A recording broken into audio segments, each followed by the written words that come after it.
जय श्री राम दोस्तों, मेरे YouTube चैनल प्रयास एकेडमी में आप सभी का स्वागत है। दोस्तों, इस वीडियो में हम लोग उत्तर प्रदेश अधीनस्थ सेवा चयन आयोग के द्वारा जो परीक्षाएं कराई गई थी जूनियर असिस्टेंट 2016 और परीक्षा एक होने वाली है जिसका नाम है जूनियर असिस्टेंट 2019, इन दोनों परीक्षाओं से संबंधित कुछ महत्वपूर्ण सूचना आयोग से निकल के आ रही है, उसके संदर्भ में हम लोग इस वीडियो में डिस्कस करेंगे। तो दोस्तों, जैसा कि हम सभी जानते हैं कि जूनियर असिस्टेंट 2016 की जो परीक्षा थी उसकी टाइपिंग आज 13 नवंबर से शुरू थी, जो कि 13 नवंबर से लेकर 21 नवंबर तक 2 पालियों में सुनिश्चित की गई थी।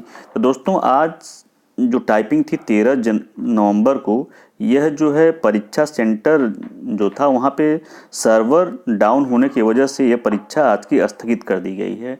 तो अभ्यर्थियों पर पहुँचे थे परीक्षा देने के लिए, सर्वर वहाँ पे प्रॉपरली वर्किंग कंडीशन में नहीं था, इस वजह से परीक्षा जो है ये पोस्टपोन कर दी गई है। अब जो है ये परीक्षा जो है 13 नवंबर और 14 नवंबर को जिन लोगों की परीक्षाएं यानी टाइपिंग टेस्ट था, इनकी परीक्षा जो है पोस्टपोन होकर अब यह 22 नवंबर और 23 नवंबर को कर दी गई। जैसा कि हम इस नोटिस में आइए देखते हैं, यहाँ पे लिखा हुआ है जो कि 13 नवंबर को जिनकी परीक्षा थी वह जो है 22/11/2019 को दोनों प्रथम और द्वितीय पाली दोनों टाइमिंग वही रहेगा, सब कुछ एज इट इज़ रहेगा। और जिनका जो था 14 नवंबर को था, उनकी जो परीक्षा जो है टाइपिंग टेस्ट 23 नवंबर को कर दी गई है। अब दोस्तों हम बात करते हैं दूसरी, जो कि जूनियर असिस्टेंट 2019 की परीक्षा है।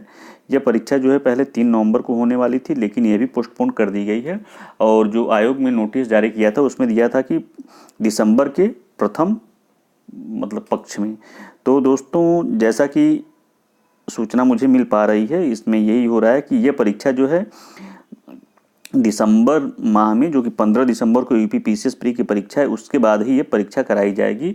और जो मुझे खबर मिल रही है दोस्तों, यह 20 दिसंबर डेट जो है इसका 20 दिसंबर के बाद निर्धारित किया जा रहा है UP triple SC junior assistant 2019 की परीक्षा। ठीक है दोस्तों, तो इस तरह की अपडेट्स पाने के लिए आप मेरे चैनल को सब्सक्राइब करें, और ये वीडियो पसंद आया हो तो लाइक शेयर ज़रूर करें। और दोस्तों,